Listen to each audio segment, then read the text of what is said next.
Deus continue abençoando os irmãos, no nome do Senhor Jesus Cristo. Eu gostaria que os irmãos se colocassem em pé e nós vamos ler a primeira escritura em Efésios, capítulo 4. Efésios, capítulo 4. Deus abençoe, irmão, que está nos visitando nesta noite. Deus te recompense pela sua vinda. Seja bem-vindo no nosso meio. Um lugar simples, humilde, mas um lugar que Deus tem liberdade para falar aos nossos corações. Se tem mais alguém nos visitando, que Deus recompense você. Seja bem-vindo. Em nome de Jesus Cristo. Efésios, no capítulo 4, e no versículo 11, que diz assim, às vezes alguma tradução diz que Bíblia para Bíblia há alguma palavra um pouquinho diferente, mas o significado é a mesma coisa, né? Efésios capítulo 4, a partir do versículo 11, que diz assim: E ele mesmo deu uns para apóstolos, e outros para profetas, e outros para evangelistas, e outros para pastores e doutores, querendo o aperfeiçoamento dos santos para a obra do ministério, para a edificação do corpo de Cristo, até que todos cheguemos à unidade da fé e ao conhecimento do Filho de Deus, a homem perfeito, à medida da estatura completa de Cristo. Senhor, vivifica a tua palavra no mais profundo dos nossos corações. Estamos, Senhor, nos adentrando a um assunto muito tremendo, Senhor, muito maravilhoso, para muitos já conhecido, mas nunca é demais. O apóstolo Paulo chegou a dizer que ele não temia falar as mesmas coisas, porque são segurança para vós. Pai Santo, e nós estamos aqui cada dia para aprendermos mais de Ti. Em nome do Senhor Jesus. Amém. Deus continue abençoando os irmãos, no nome do Senhor Jesus. Graças a Deus. Pois bem, eu quero caminhar num assunto muito maravilhoso que é sobre o ministério profético, preparando a noiva para o arrebatamento. Está entendendo? E quero ir sim, bem tranquilamente e creio que nós vamos sair daqui ricamente abençoados. E outros também serão abençoados através da internet. Nós vemos que essa escritura de Efésios é um primeiro passo. Esta é a forma de Deus. Em Amós, capítulo 3, versículo 7, também está escrito: certamente o Senhor Jeová não fará coisa alguma sem primeiro revelar o seu segredo aos seus servos, os profetas. Deus nunca conduziu seu povo a não ser através de um homem ungido como profeta.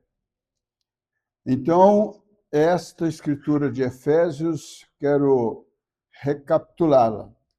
E ele mesmo deu uns para apóstolos, e outros para profeta, e outros para evangelistas, e outros para pastores e doutores, querendo o aperfeiçoamento dos santos para a obra do ministério. Efésios capítulo 4, versículo 11, 12. A trombeta dará o sonido certo. Em 1 Coríntios, no capítulo 14, diz assim, a partir do versículo 8, porque se a trombeta der sonido incerto, quem se preparará para a batalha? Pense bem nisso.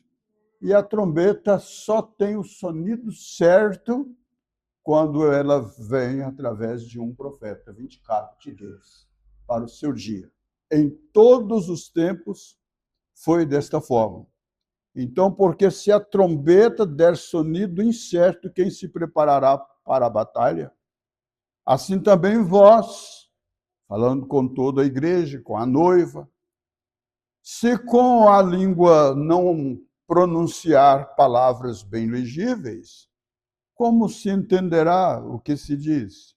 Porque estareis como que falando ao ar.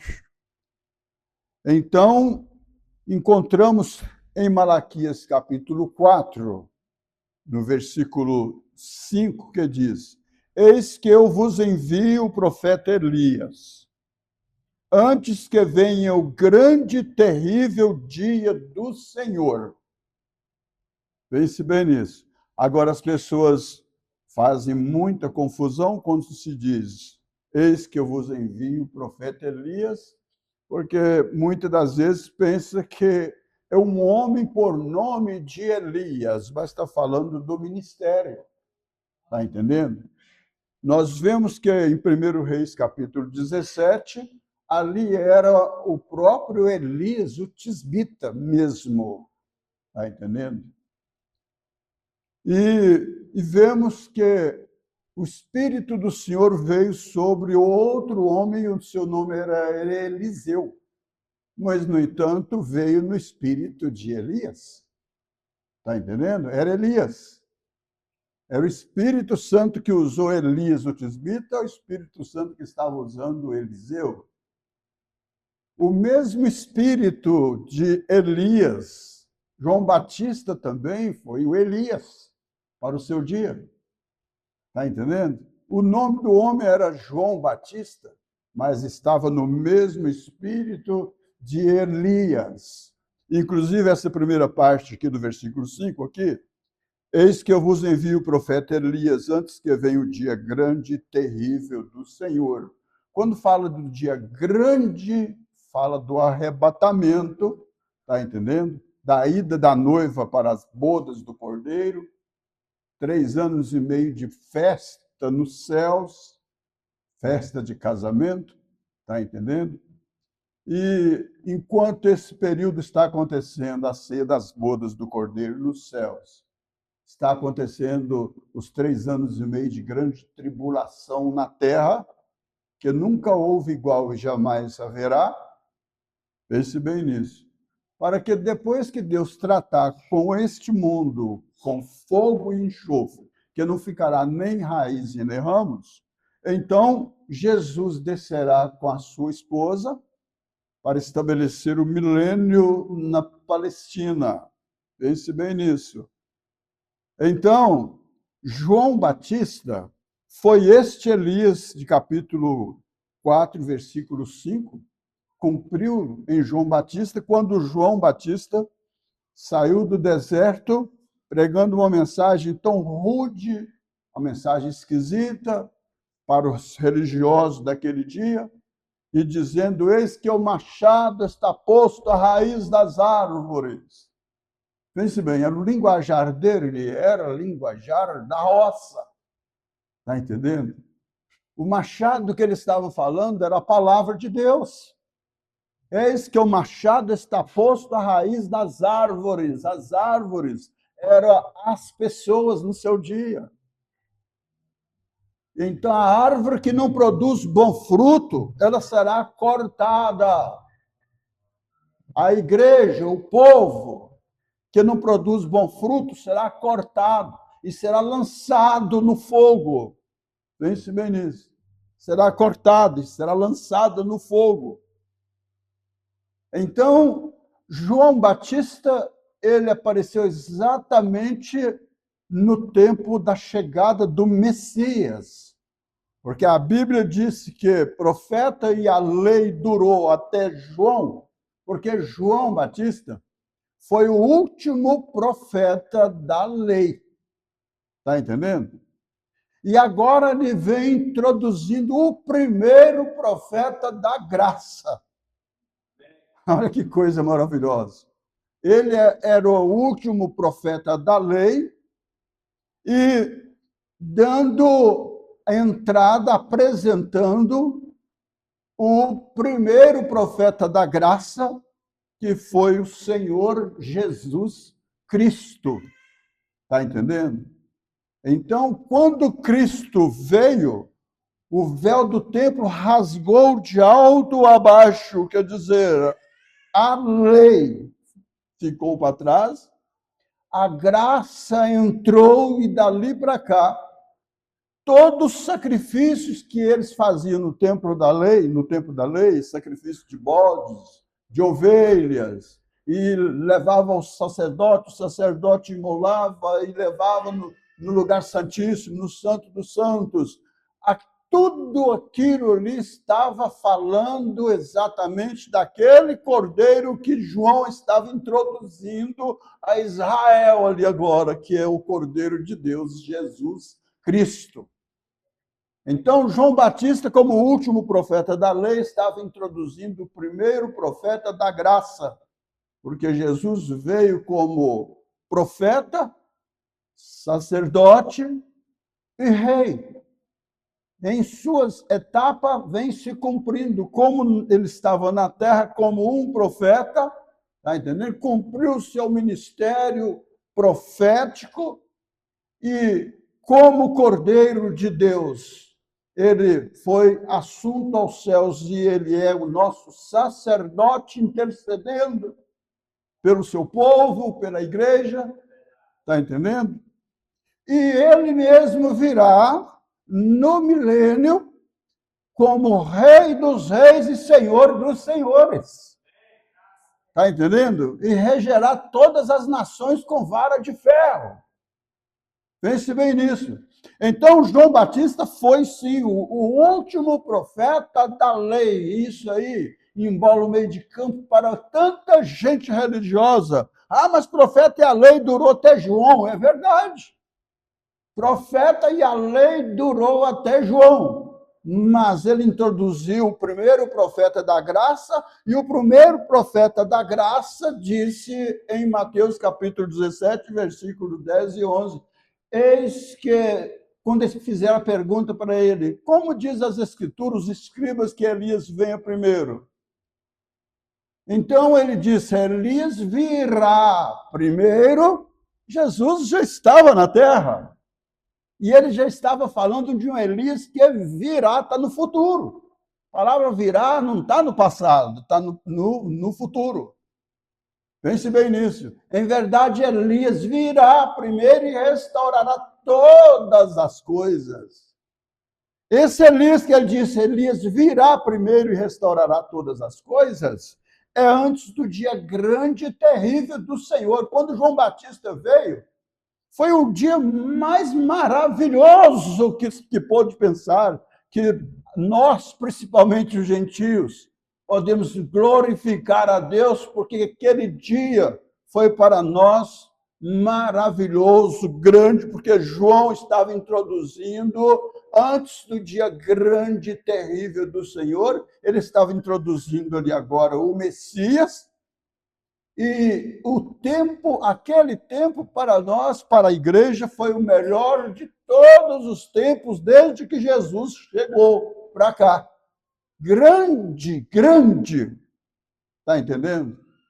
Agora, João Batista, o dia dele não foi terrível, não veio fogo que consumirá tudo. Como Pedro disse, que o fogo que virá não ficará nem raiz e nem ramo. O mundo continua aqui, nós estamos aqui, o fogo não caiu ainda.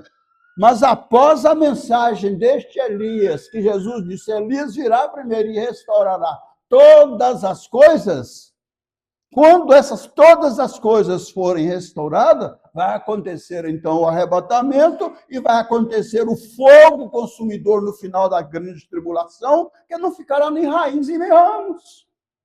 Está entendendo? Desde que Jesus pisou na terra, cumpriu seu ministério, ele está intercedendo por nós, porém o Espírito Santo está guiando a igreja desde o Pentecoste.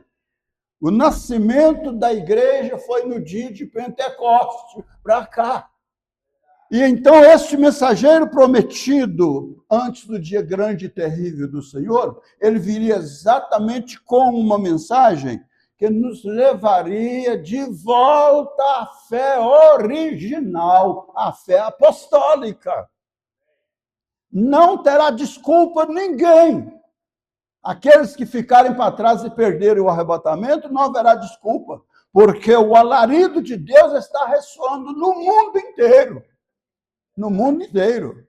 Agora, a voz de arcanjo é aquela voz que vai chamar os mortos.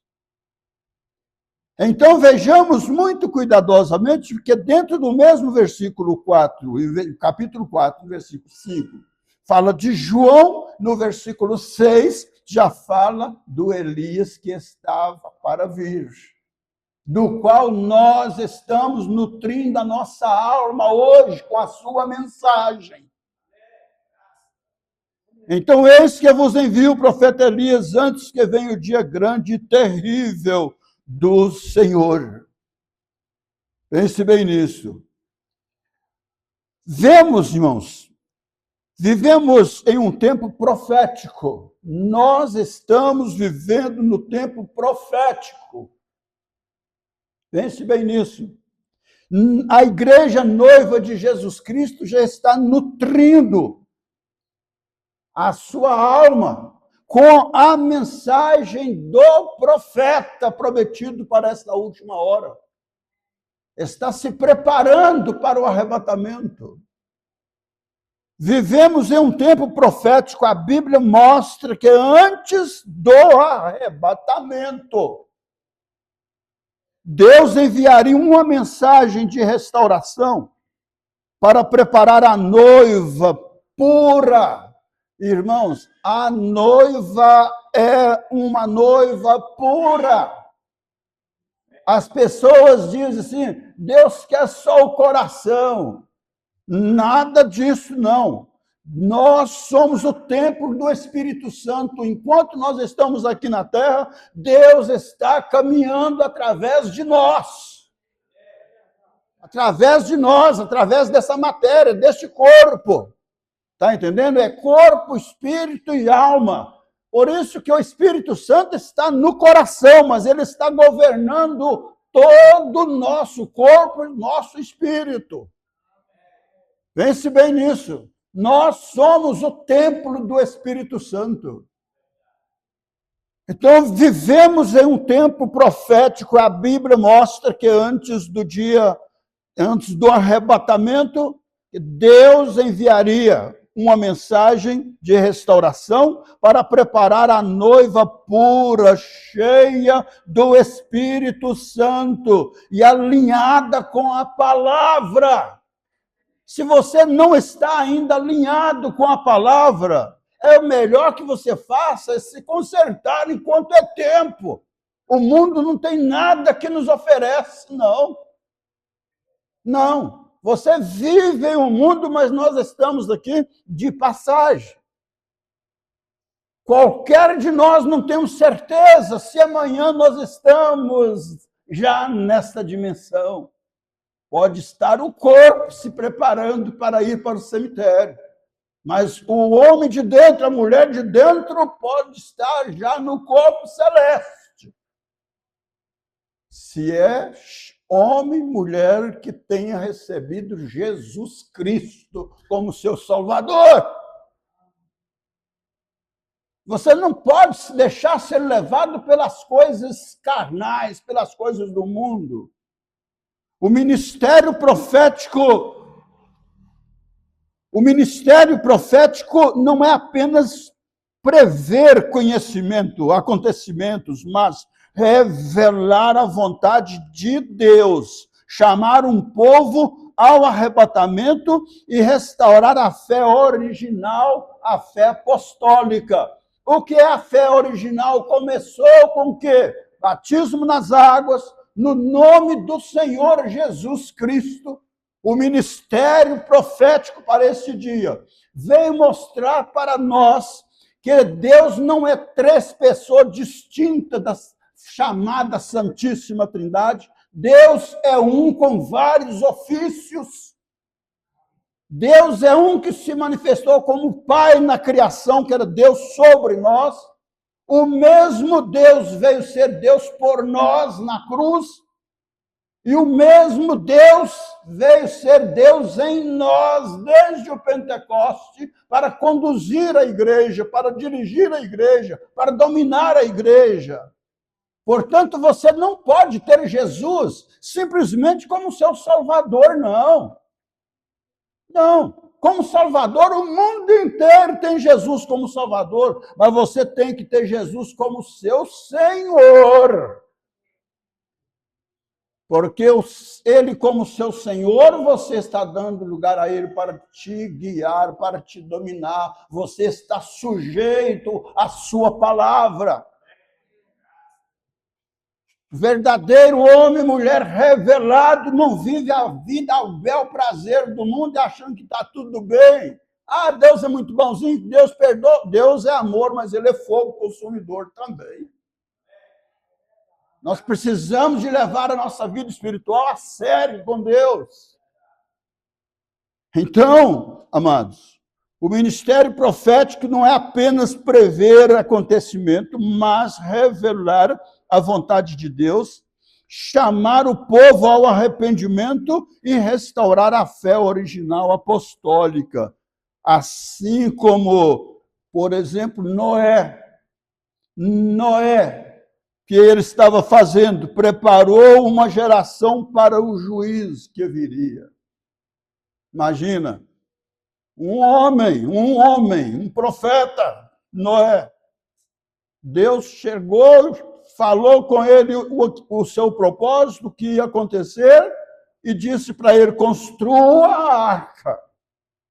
Está entendendo? E orientou ele em tudo que tinha que construir a arca. Pense bem nisso. Pregou 120 anos, embora 8 almas se salvaram apenas. Os animais deram mais credibilidade à voz de Deus através de Noé naquele tempo do que a própria população. Pense bem nisso. Mas Noé preparou uma geração para o juízo. Quando o juízo chegou, não tinha desculpa, ninguém tinha desculpa, porque o alarido daquele dia era a mensagem de Noé. E estava advertindo o povo do dilúvio que iria acontecer. Vemos que Moisés preparou Israel para um êxodo, falando de saída. E a saída de Israel do Egito aponta para a saída da igreja do mundo.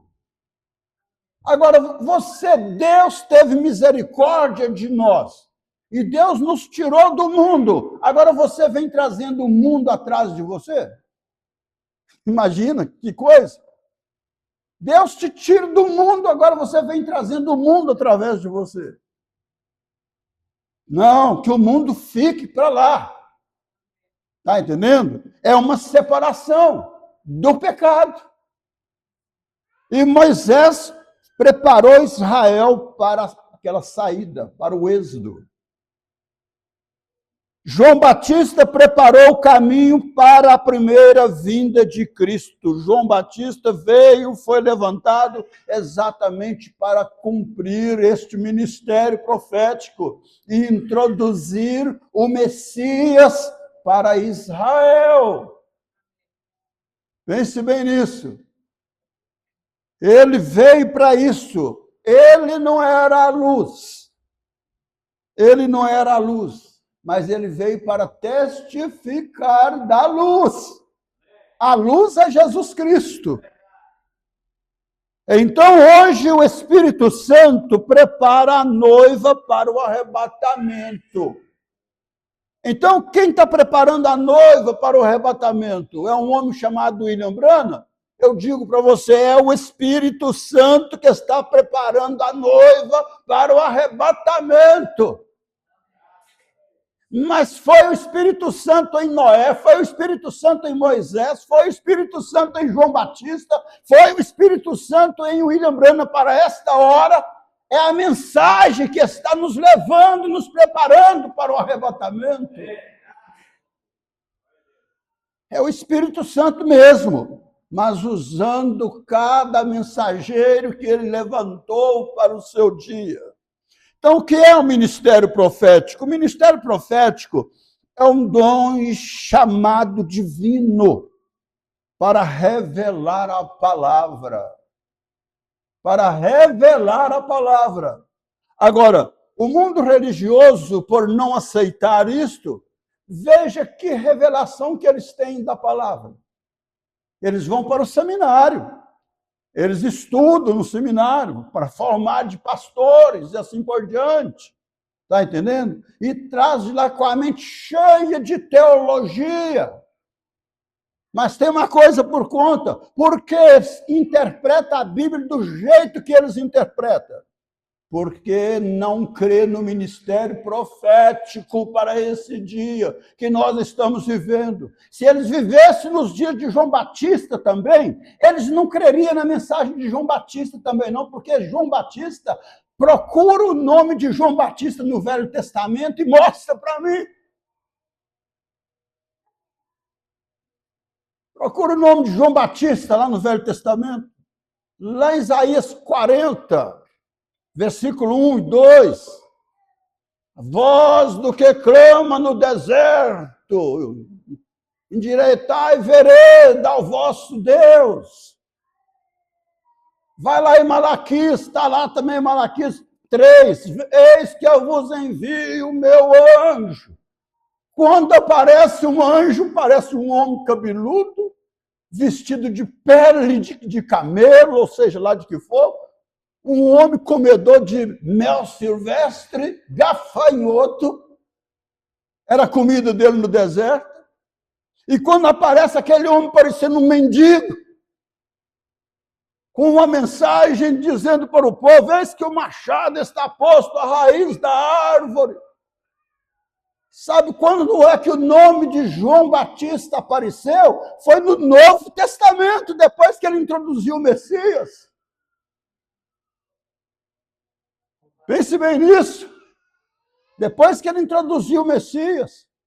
E quando então ele começou a pregar para o povo, introduziu o Messias e começou a batizar as pessoas. E o próprio Jesus vem caminhando, entrando nas águas para ser batizado por João. Eu careço ser batizado por ti, vem tu a mim? Pense bem nisso. Jesus disse para ele, é necessário cumprir toda a justiça. Jesus foi batizado não é porque ele tinha pecado, não. Está entendendo? Não é porque ele estava em pecado, não. Embora ele veio para carregar, ele se tornou pecador, ele foi para a cruz como pecador, porque os nossos pecados recaíram sobre ele. Está entendendo? Ele levou as nossas culpas sobre ele. Mas ele tinha que descer às águas, ser batizado, porque ele veio como Cordeiro de Deus, e todos os cordeiros no Velho Testamento que estavam representando o próprio Jesus, tinha que primeiro ser lavado, para depois ser oferecido. Está entendendo? Então, Jesus estava cumprindo toda a justiça. Ele era o Cordeiro de Deus, ele precisava de ser lavado antes de ser oferecido. Então, meus amados, vamos caminhar aqui, né, que isso é um tremendo... Falo de profeta, falo de ministério de Elias, tá, mas muitas das vezes a pessoa não consegue captar a coisa da maneira que é. Está entendendo? Então, João Batista introduziu o Messias, e depois que ele introduziu o Messias, e ele começou a pregar, a primeira coisa que ele chega na barba de Herodes, o tetrarca, o rei. Olhou bem na cara dele assim, e disse para ele, você está em adultério. Meu Deus do céu, que coragem! Que coragem! Você está em adultério. Não te é lícito você possuir a mulher do teu irmão. Herodes havia tomado a mulher de Filipe, seu irmão.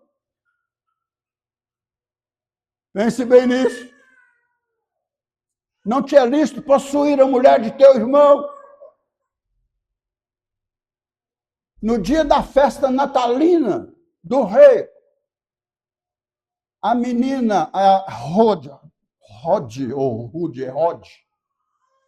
dançou tão bonito na festa do rei, que o rei se alarmou e abriu a boca até no canto e disse: tudo que você pedir eu te dou, até a metade do meu reino. Mais do que depressa a menina foi e inquiriu da sua mãe: o que é que eu vou pedir? O que eu peço? O rei disse que até metade do reino ele me dá. A mulher tinha tanto ódio de João Batista que ela virou para a menina e disse: vai lá e pede ele a cabeça de João Batista no prato. Corta a cabeça do profeta. Por quê? Porque o profeta falou a verdade. Em todos os tempos, os profetas de Deus foram rejeitados e foram perseguidos pelo diabo através das pessoas. Por que Elias, lá no passado, estava na caverna escondido? E o anjo chegou e disse para ele: o que fazes aqui, Elias? Mataram os teus profetas e só eu fiquei. E estão procurando pela minha vida para tirá-la. Aí Deus disse para ele: levanta, Elias, sai daí, você não está sozinho, eu tenho reservado para mim 7.000 que não dobraram seus joelhos a Baal. Mas ele estava ali escondido. Um homem que profetizou, um homem que através dele 450 falsos profetas teve que morrer, matou todos. Agora estava ele escondido de uma mulher, Jezabel. Sempre foi perseguido o ministério profético. Nunca vocês podem voltar atrás, porque o mundo religioso não ama essa mensagem. Nunca amou nem o próprio Senhor Jesus Cristo. Como vai amar os seguidores de Jesus Cristo? Então, vamos aqui. Coisa tremenda isso aqui. Vamos em Apocalipse capítulo 19, versículo 10. Vamos ver o que está escrito aqui. Apocalipse 19, eu vou ler desde o 9, do versículo 9. E disse-me: escreve, bem-aventurado aqueles que são chamados à ceia das bodas do Cordeiro. Irmão, a noiva de Jesus Cristo é o povo mais bem-aventurado que existe. Bem-aventurado aqueles que são chamados à ceia das bodas do Cordeiro. E disse-me: estas são as verdadeiras palavras de Deus. E eu lancei-me a seus pés. Isto foi o anjo que apareceu a João, o revelador ali de Apocalipse, e trazendo as boas novas. Agora eu quero que vocês observem uma coisa aqui. O anjo de Deus chegou para João e disse essas palavras, repetindo. E disse-me: escreve, bem-aventurado aqueles que são chamados à ceia das bodas do Cordeiro. E disse-me: estas são as verdadeiras palavras de Deus. Esse foi o anjo conversando com João. Versículo 10. E eu lancei-me aos seus pés para adorar. Olha aí. Pense bem. Um anjo de Deus. E eu lancei-me aos seus pés para adorar. Mas ele disse-me: olha, não faças tal. Em outras palavras, olha, não adora anjos. Eu simplesmente sou teu conservo teu. Adore a Deus. Nenhum profeta chamou honra para si próprio. Todos os profetas de Deus, os verdadeiros profetas, sempre apontou para Cristo. Sempre apontou para Cristo. Este é o ministério que Deus deu ao William Branham para este último dia como mensageiro da era. Ele nunca chamou honra para si, ele sempre apresentava Jesus Cristo. Ele dizia, ele, não eu. Orava pelas pessoas e câncer caía na plataforma. Orava para pessoas de braços aleijados, braço curto, e o braço era estendido à mesma hora e voltava normal como o outro. Perna pela mesma forma. Mas tudo isso, quando acontecia, que o povo começava a querer colocar os olhos nele, ele dizia, isso não é eu, é ele. É Jesus Cristo. E aqui está o anjo conversando com ele. E eu lancei-me a seus pés para adorar, mas ele disse-me, olha, não faças tal, sou teu conservo e de seus irmãos, que tenho testemunho de Jesus. Adora a Deus, porque o testemunho de Jesus é o espírito de profecia. Adora a Deus. Agora, o mundo religioso, por não crer na mensagem, diz que nós somos adoradores de William Branham. Jamais nós vamos adorar o William Branham. Nós respeitamos piamente o ministério que Deus deu ao William Branham como profeta. Não devemos respeitar um homem chamado por Deus como pastor, nós não respeitamos o ministério dele. Nós não respeitamos o ministério de um evangelista, nós não respeitamos o ministério de um diácono. Por que não podemos, então, respeitar o ministério profético para esse dia? Mas adoramos a Deus. Nós adoramos a Deus. Portanto, no Rio Ohio, quando ele batizava a 17ª pessoa, e que apareceu aquela nuvem sobre sua cabeça, e uma voz saiu, como João Batista precursou a minha primeira vinda.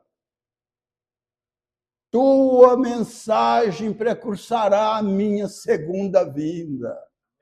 E aqui está a mensagem, preparando a noiva para o arrebatamento, preparando a noiva para ir ao encontro do Senhor nos ares.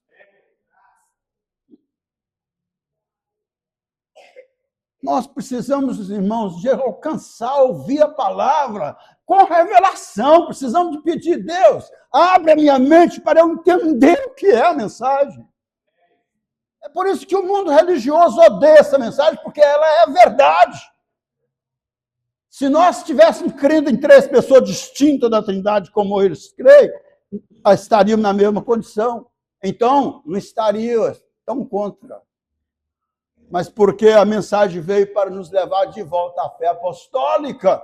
Está entendendo?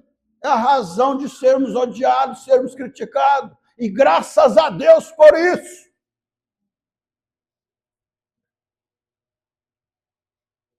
Isaías capítulo 8, versículo 20 diz, a lei e ao testemunho, se eles, a lei e o testemunho, e ao testemunho, se eles não falarem segundo esta palavra, é porque não há luz neles. E passarão pela terra passarão pela terra duramente, e oprimidos e famintos. E será que, tendo fome e enfurecendo-se, então, amaldiçoarão ao seu rei e ao seu Deus, olhando para cima. Erram, falam mentira para o povo, não fala segundo a palavra e depois, nervosos, ainda blasfema contra Deus. Está entendendo? Ainda blasfema contra Deus. Então, meus amados, Deus nunca envia uma mensagem contrária às Escrituras Sagradas. Nunca. A Bíblia é a única fonte de verdade que existe. Só que tem uma coisa que você precisa de entender, nós precisamos entender, que esta Bíblia é a única fonte de verdade que existe. E esta Bíblia está em todos os lares que crê que Jesus existe. Está entendendo? E em muitos lugares, uma Bíblia que dá 3, 4 dessa de tamanho, aberta em cima de uma mesa. Outras na estante, outros na cabeceira da cama, aberto no Salmo 91. Está entendendo? É encontrada nos escritórios de advocacia.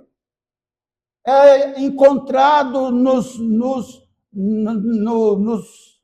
onde os juízes trabalham.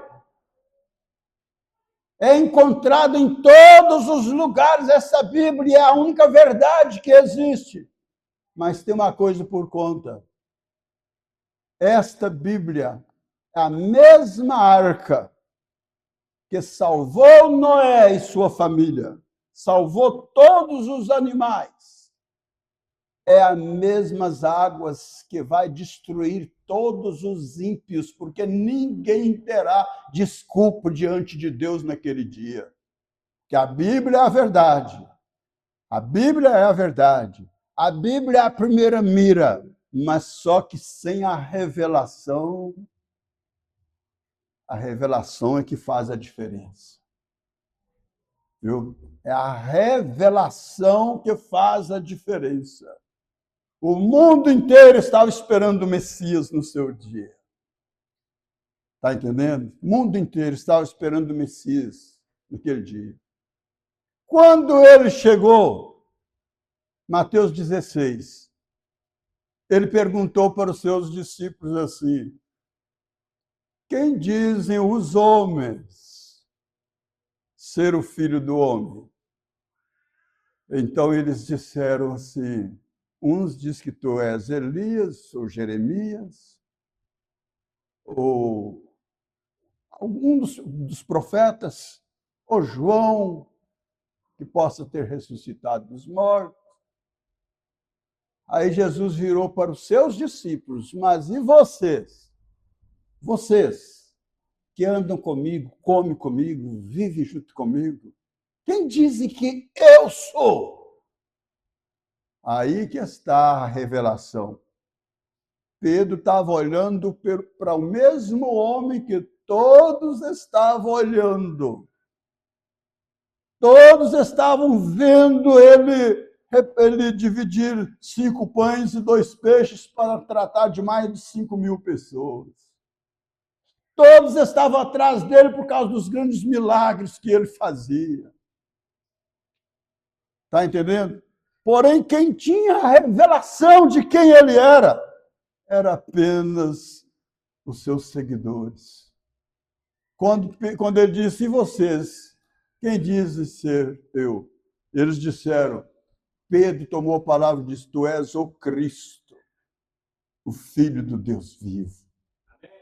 Ele disse, bem-aventurado és tu, Simão Barjona, porque não foi carne e sangue que tu revelou, mas meu Pai que está no céu.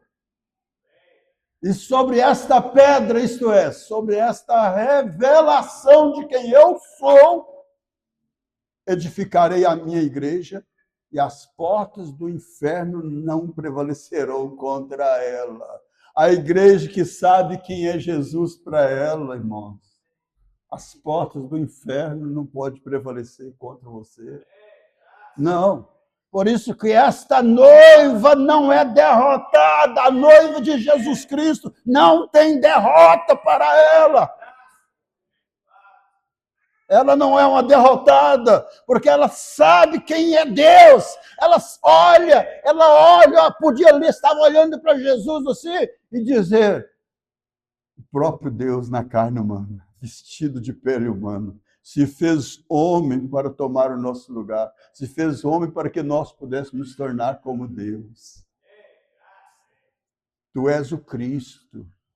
Os religiosos olhavam para o mesmo homem e diziam, ele é um filho bastardo. Nós conhecemos o pai, conhecemos a mãe dele. Ele expulsa demônio pelo príncipe dos demônios que está nele. Está entendendo? Ele é um comelhão e beberrão, esse homem.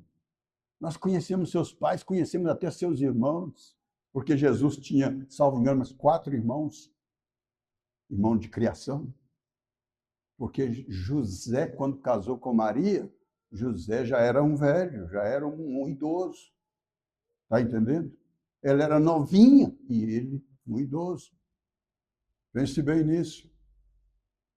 E José não a conheceu até que ela deu à luz ao seu filho, o primogênito, que foi Jesus. Mas para os revelados, está entendendo? Olhava nele e sabia quem ele era. Tu és o Filho de Deus. Tu és o Cristo, Filho do Deus vivo. Por causa da revelação. Você só fala que esta mensagem é a verdade por causa da revelação. É porque o Espírito Santo está em você. Do contrário disso, você estaria como os religiosos estão. Essa mensagem ela é falsa, ela é uma seita, ela é uma heresia. Porque não combina com o sistema denominacional, não combina com as seitas que são eles.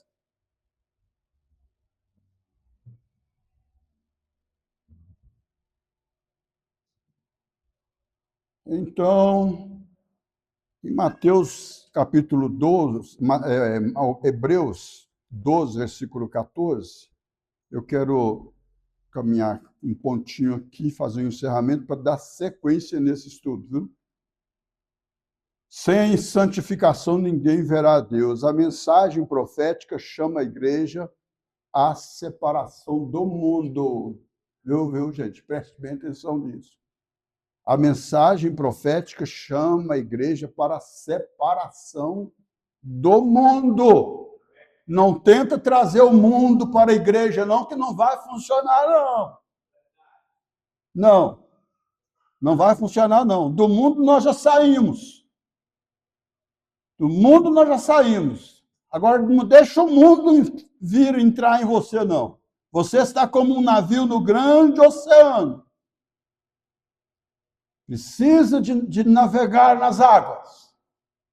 Mas não pode deixar que a água entre dentro do navio, porque se entrar, ele vai afundar. Se você deixar o mundo entrar dentro de você, você vai afundar. Se você tem até guardado, você como mulher tem até guardado dentro da sua casa, no seu guarda-roupa, roupas que não pertencem a uma mulher cristã, joga fora, joga no lixo. Porque o diabo está escondido atrás daquilo.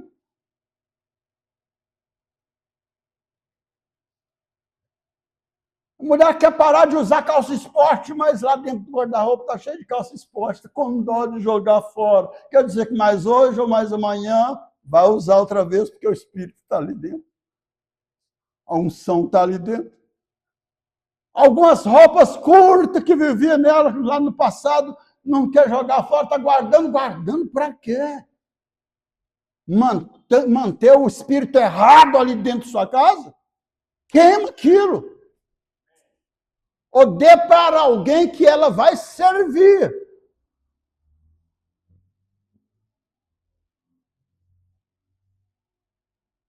Ministério profético,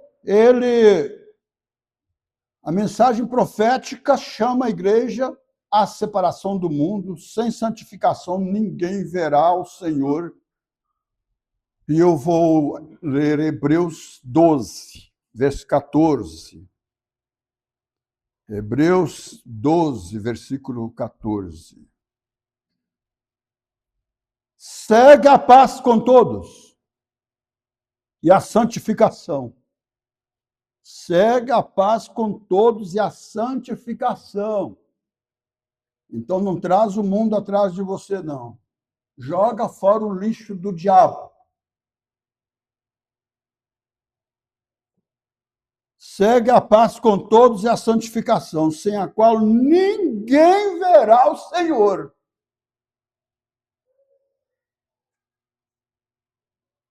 Tendo cuidado de que ninguém se prive da graça de Deus, e de que nenhuma raiz de amargura brotando vos perturbe, e por ela muitos se contaminem.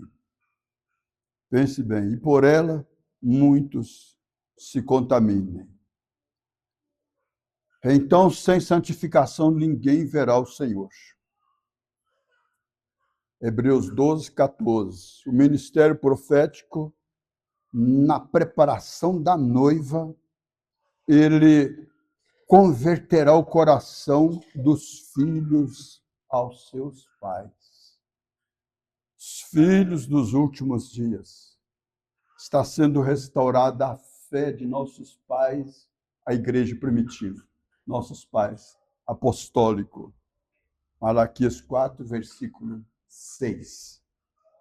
Então, antes do arrebatamento, haveria uma restauração da fé apostólica. Haveria uma restauração da doutrina verdadeira, que foi jogada fora. Haveria uma restauração do poder de Deus, do poder do Espírito Santo na igreja. Haveria pureza do Evangelho através desta mensagem. E haveria mais reverência com a palavra de Deus.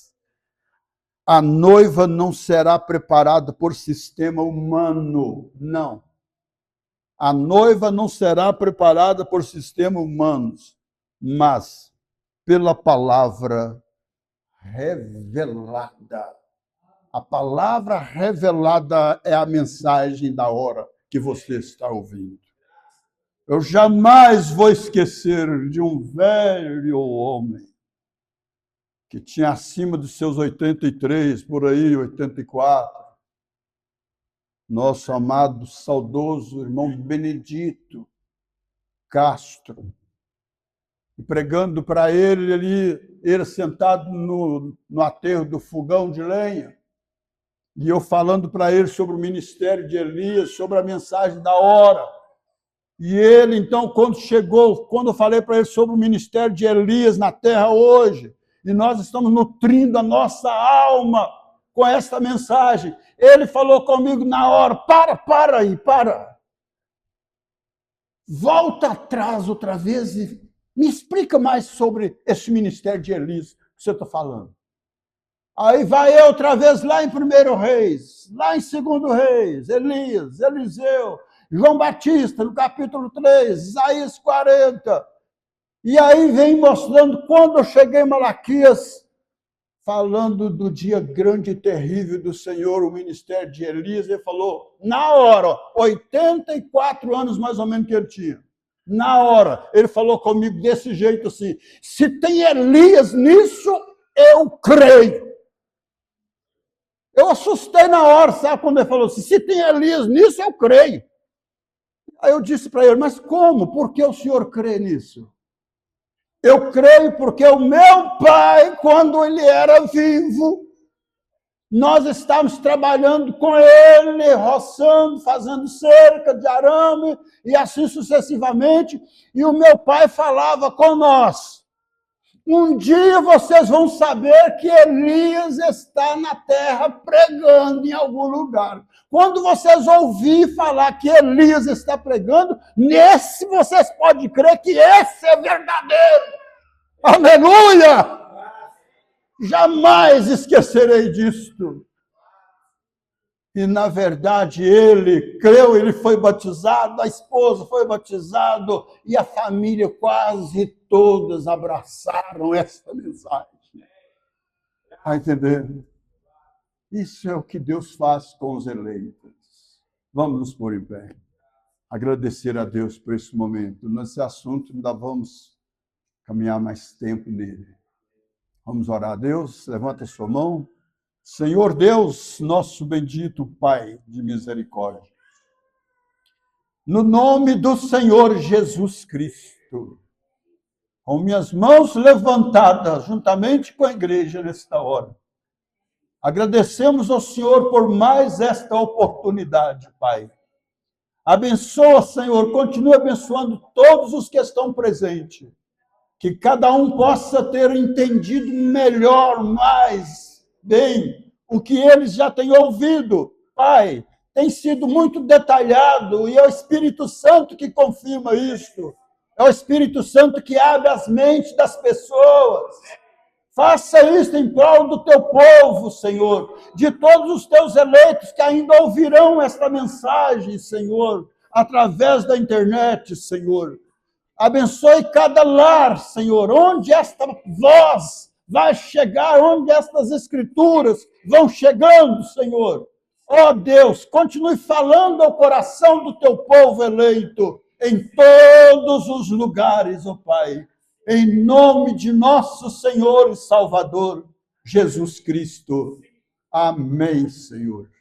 Deus continue abençoando a todos. Vira para seu irmão, sua irmã, estreita-lhe sua mão e diga: Deus te abençoe.